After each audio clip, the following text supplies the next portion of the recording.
2020, my son had an award, and a trust was set up by the court to deal with his finances as part of that award with a legal trustee.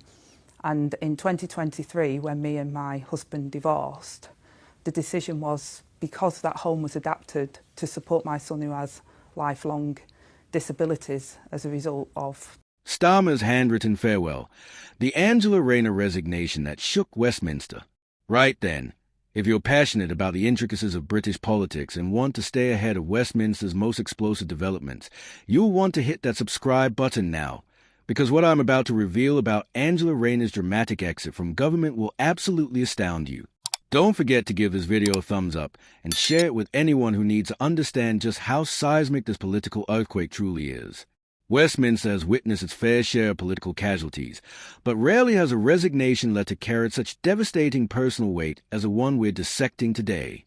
When Angela Rayner stepped down from her position as Deputy Prime Minister, it wasn't just another ministerial shuffle. It was the end of one of Labour's most formidable political partnerships, sealed with a handwritten letter that reveals far more than Downing Street intended. The very fact that Sir Keir Starmer chose to pen his response by hand speaks volumes about the gravity of this moment. In an era of digital communications and carefully crafted press statements, handwritten correspondence from a Prime Minister's office is virtually unheard of. Yet there it was, Starmer's personal script, released as a photograph by Downing Street, laying bare the genuine anguish behind the political necessity. But let's be absolutely clear about what triggered this seismic shift in Labour's hierarchy.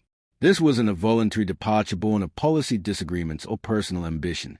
Angela Rayner found herself ensnared in a web of ethical complications surrounding her £800,000 Hove apartment purchase, complications that would ultimately prove fatal to her ministerial career. If you're finding this analysis compelling, make sure you're subscribed to UK Connors, because we're about to delve even deeper into the machinations that brought down one of Britain's most prominent female politicians. Sir Laurie Magnus, the independent ethics counsellor whose word carries the weight of political life and death in Westminster, delivered his verdict with clinical precision. Rayner, he determined, did not heed the caution embedded within the legal counsel she received regarding her property purchase. The stamp duty implications weren't merely an administrative oversight. They represented a fundamental breach of the standards expected from someone holding housing responsibilities at the highest levels of government. The irony is almost too perfect to be coincidental. Here was Angela Rayner, the woman tasked with delivering Britain's housing revolution, undone by the very property regulations she was meant to champion. Her role at the Ministry of Housing, Communities and Local Government had been central to Labour's promise of building the homes Britain desperately needs. Yet the ethical cloud surrounding her own property dealings made her position untenable. Starmer's letter reveals a profound personal cost of political pragmatism.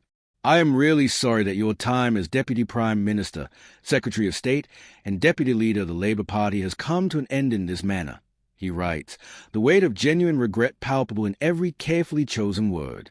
This isn't the language of political expediency. This is a leader genuinely mourning the loss of someone he clearly views as indispensable. The phrase trusted colleague and true friend carries particular significance in the brutal arithmetic of Westminster politics. These aren't throwaway pleasantries, but acknowledgement of a relationship that transcended mere political alliance. Rayner wasn't just another cabinet member. She was Starmer's ideological anchor, the authentic working-class voice that lent credibility to Labour's claims of representing ordinary Britain. Remember to subscribe to UK Connors if you want to stay informed about these crucial political developments that reshape our nation's leadership.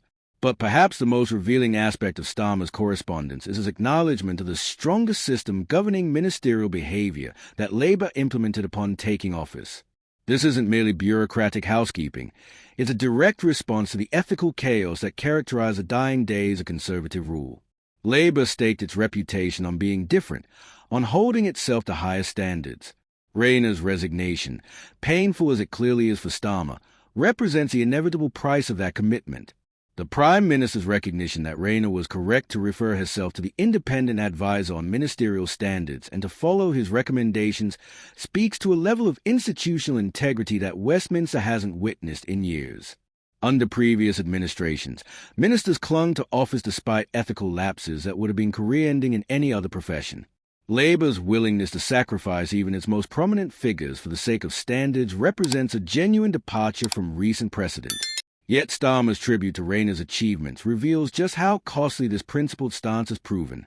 Her work on the Employment Rights Bill, he notes, marks a huge step forward for the workplace that will improve the lives of millions of people. This isn't political hyperbole. It's recognition that Rayner's departure removes from government one of its most effective operators at a time when Labour can ill afford such losses. The personal dimension of Starmer's letter provides perhaps the most fascinating insight into the mechanics of modern political leadership. His description of Rayner as the living embodiment of social mobility acknowledges something that goes far beyond her ministerial competence. In a party still struggling to shake accusations of metropolitan elitism, Rayner represented authentic connection to Labour's traditional base. Make sure you're subscribed to UK Connors for more incisive analysis of the personalities and power dynamics that drive British politics.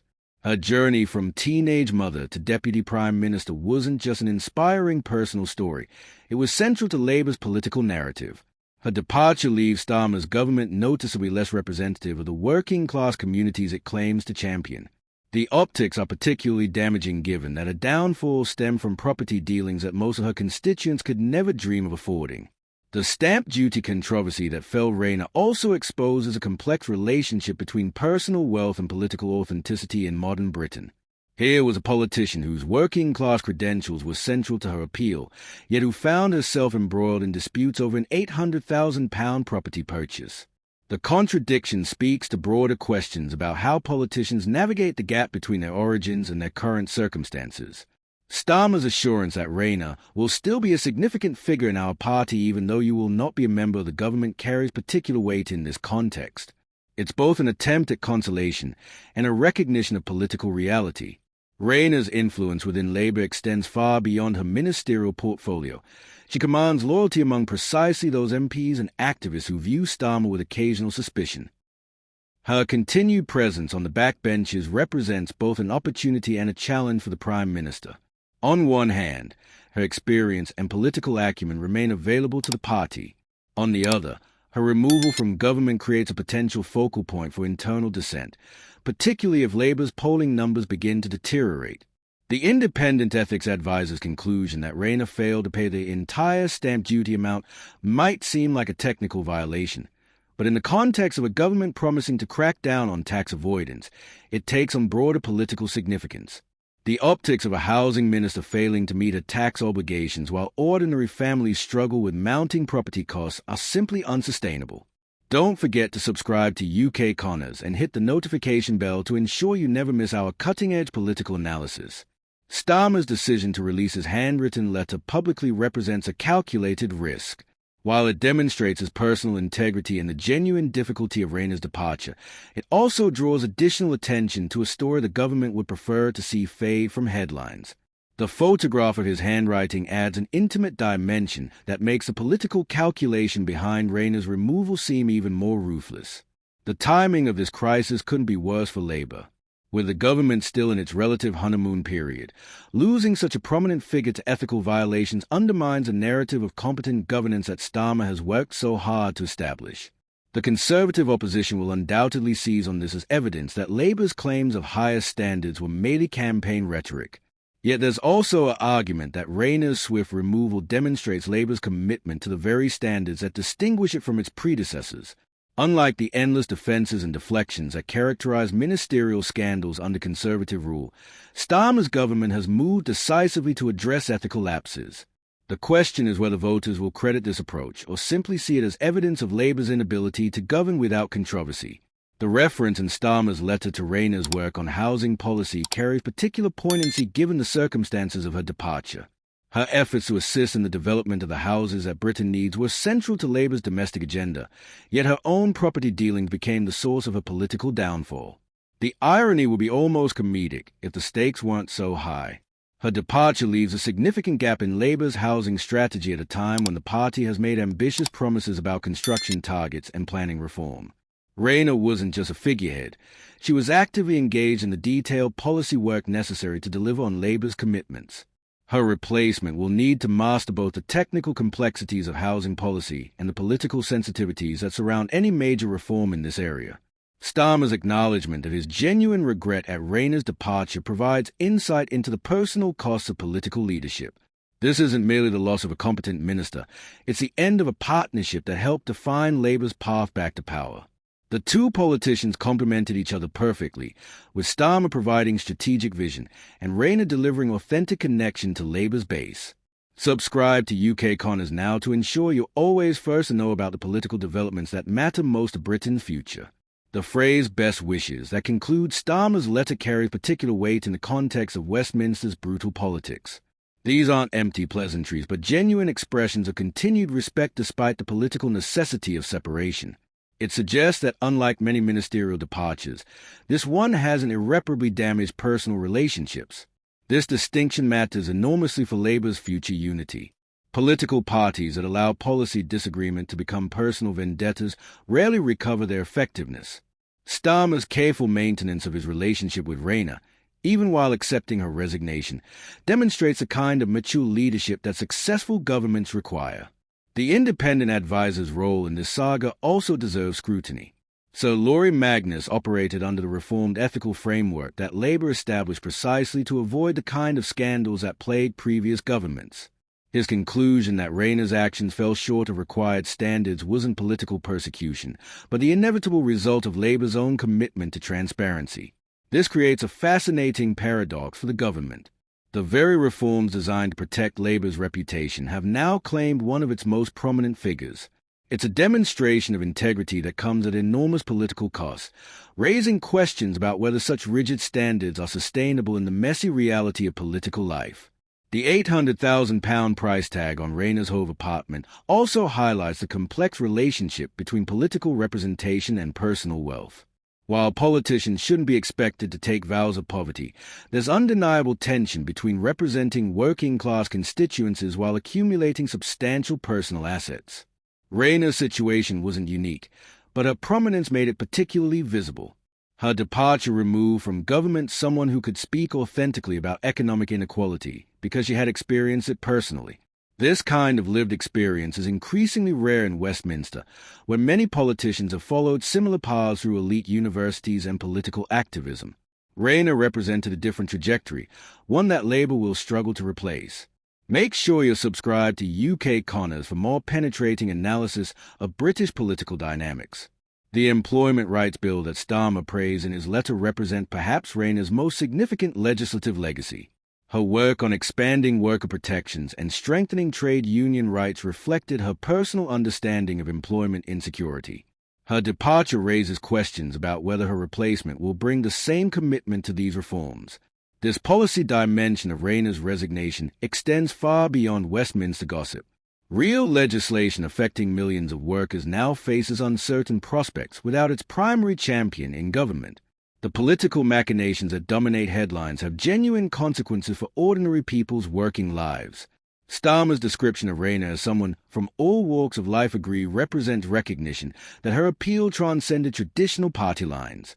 Conservative voters might disagree with her policies, but many respected her authenticity and personal journey. This kind of cross-party respect is increasingly rare in British politics. Her removal therefore represents not just a loss for Labour, but a diminishment of Westminster's diversity. The House of Commons becomes slightly less representative when politicians with genuine working-class backgrounds are forced from prominent positions. This has implications that extend well beyond party politics.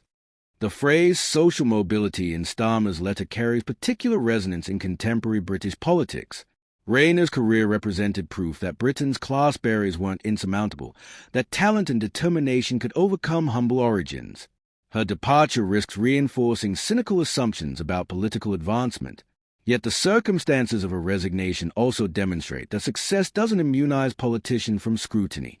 If anything, Rayner's prominence made her ethical lapses more damaging precisely because of the example she was supposed to set. The higher the climb, the further the potential fall. Don't forget to subscribe to UK Connors and engage with our content to stay informed about Westminster's most significant developments.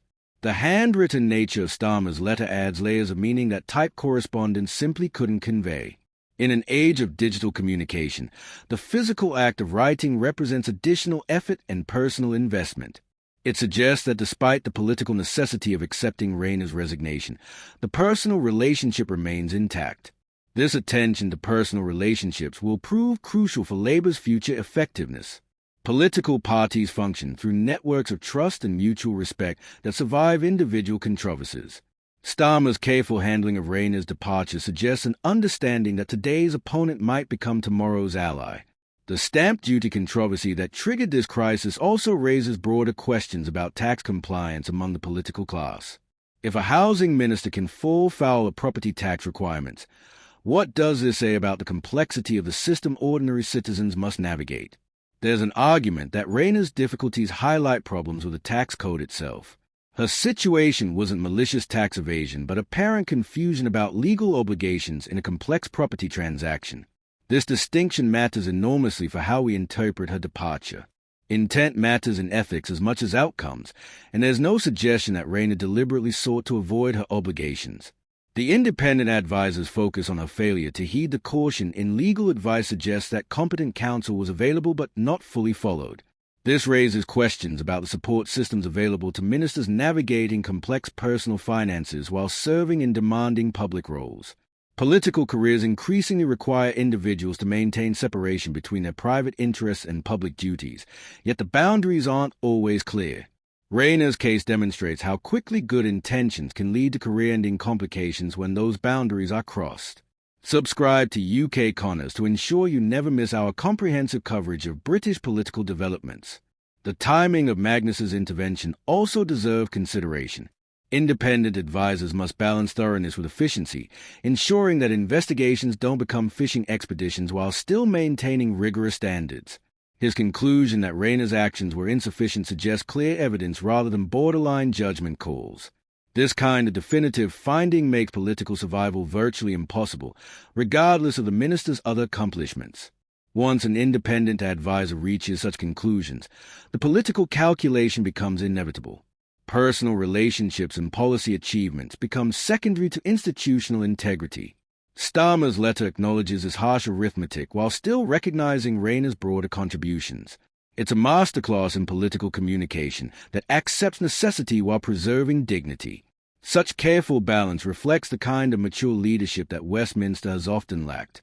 The reference to Labour's strategy to create a more equitable society for working families positions Rayner's work within the broader governmental agenda. Her departure doesn't invalidate that strategy, but it removes one of its most effective advocates. The policy implications extend well beyond housing into areas where her influence was decisive. Her work on employment rights particularly reflected personal understanding of job insecurity and worker vulnerability. This kind of authentic policy commitment is difficult to replace through political calculation alone. New ministers can learn briefing papers, but they can't acquire lived experience retroactively. The phrase genuine regret that appears multiple times in Starmer's letter underscores the personal cost of political leadership. Making necessary but painful decisions is perhaps the defining characteristic of effective government, yet the human dimension of such choices often gets lost in political analysis. Rayner's continued role as a significant figure in our party provides some consolation for her supporters while acknowledging political reality. Backbench influence can sometimes exceed ministerial authority, particularly for politicians with independent power bases. Her departure from government doesn't necessarily mean departure from influence. Make sure you subscribe to UK Connors for continued insights into the personalities and power dynamics shaping British politics. The legal counsel that Rayner apparently didn't fully follow raises important questions about the support available to ministers managing complex personal affairs alongside demanding public responsibilities. Political careers often require rapid decision-making in unfamiliar areas, yet the consequences of mistakes can be career-ending. This structural challenge affects politicians across party lines and suggests systemic issues rather than individual failings. The increasing complexity of financial regulations means that even well-intentioned individuals can find themselves in difficulty through inadvertent non-compliance. Starmer's government now faces a challenge of replacing Rayner's unique combination of policy expertise and political appeal. Her successor will inherit specific responsibilities but cannot replicate the personal authority that came from her individual journey to Westminster. This replacement process will provide early insight into Labour's governmental priorities and internal dynamics. The choice of successor will signal whether the party doubles down on working-class representation or moves toward different forms of political capital. The £800,000 property at the center of this controversy also highlights the growing wealth gap between political representatives and their constituents. While politicians shouldn't be prohibited from financial success, the optics of expensive property purchases can undermine claims to understand ordinary people's struggles. Rayner's situation wasn't unique among contemporary politicians, but her prominence and policy portfolio made it particularly visible. The combination of housing responsibilities and property complications created narrative tensions that proved politically unsustainable. Her departure serves as a warning to other ministers about the importance of scrupulous attention to personal financial affairs. In an era of enhanced scrutiny and social media amplification, minor oversights can quickly become major political liabilities. Don't forget to subscribe to UK Connors and hit that notification bell to stay ahead of Westminster's most important developments. Westminster's capacity for dramatic reversals of fortune remains one of its most striking characteristics. Politicians who seem unassailable can find their careers ended by apparently minor infractions, while others survive seemingly fatal scandals through political skill or fortunate timing. Rayner's rapid fall from Deputy Prime Minister to backbench MP demonstrates how quickly political calculations can change. The same ethical standards that protected Labour's reputation ultimately claimed one of its most prominent figures, creating a bitter irony that will define this episode's historical significance. The handwritten letter that sealed her departure will likely become a collector's item for political historians, representing a rare moment of genuine emotion in the typically calculating world of Westminster communications. Such artifacts provide insight into the human cost of political necessity. Starmer's careful preservation of his relationship with Rayner despite accepting her resignation suggests political maturity that bodes well for Labour's long-term unity. Personal vindictiveness has destroyed many political movements, while mature handling of internal conflicts can strengthen institutional resilience. The independent advisor system that triggered this crisis represents Labour's attempt to institutionalize ethical standards that previous governments enforced inconsistently. The cost of such systems is demonstrated by Rayner's departure, but the alternative, returning to arbitrary enforcement, carries even greater risks. Her case establishes important precedents for how Labour will handle future ethical challenges. The swift acceptance of independent advice and decisive ministerial action creates expectations that will bind future governmental responses to similar situations. The stamp duty complications that ended Rayner's ministerial career also illuminate the broader challenges of property taxation in contemporary Britain. Complex regulations create compliance burdens that affect politicians and ordinary citizens alike, suggesting possible reforms to simplify legal obligations. Subscribe to UK Connors now to ensure you're always informed about the political developments that shape our nation's future direction. This entire episode demonstrates the continuing relevance of personal integrity in political life, despite cynical assumptions about Westminster standards. Rayner's departure proves that ethical lapses still carry real consequences, even for seemingly untouchable political figures. The speed of her fall also reflects the accelerated nature of modern political scandals, where social media amplification and continuous news cycles compress what once might have been months-long processes into days or weeks of intensive scrutiny. Looking beyond the immediate drama, Rayner's resignation raises fundamental questions about the sustainability of Labour's ethical framework and its implications for governmental effectiveness. Rigid standards protect institutional credibility but can also deprive governments of talented individuals through relatively minor infractions. The balance between accountability and pragmatism will define Labour's approach to future ethical challenges. Starmer's handling of this case establishes patterns that will influence how similar situations are managed throughout his tenure. Rayner's personal resilience will now be tested as she adjusts to life after ministerial office. Many politicians struggle with the transition from executive power to backbench influence, but her independent political base provides advantages that most former ministers lack. Her continued presence in Parliament ensures that this story hasn't reached its conclusion. Backbench politicians with grievances and independent authority can sometimes prove more troublesome for governments than external opponents. The policy implications of Rayner's departure will become clearer as her replacement settles into the housing portfolio. Continuity of approach isn't guaranteed, and major policy initiatives often reflect their champions' personal priorities and understanding. Employment rights legislation that Rayner championed now faces uncertain prospects without her governmental advocacy. New ministers bring different priorities and relationships, potentially affecting legislative outcomes that seem secure under her leadership. This represents the broader challenge facing any government when key figures depart unexpectedly. Policy momentum can dissipate quickly without consistent championship, particularly in areas requiring sustained political commitment against entrenched interests. The £800,000 property purchase that triggered this crisis will likely become shorthand for the ethical standards debate in British politics. Such symbolic figures often carry significance well beyond their immediate circumstances. Future politicians will undoubtedly reference the Rayner precedent when considering their own ethical obligations and the potential consequences of compliance failures.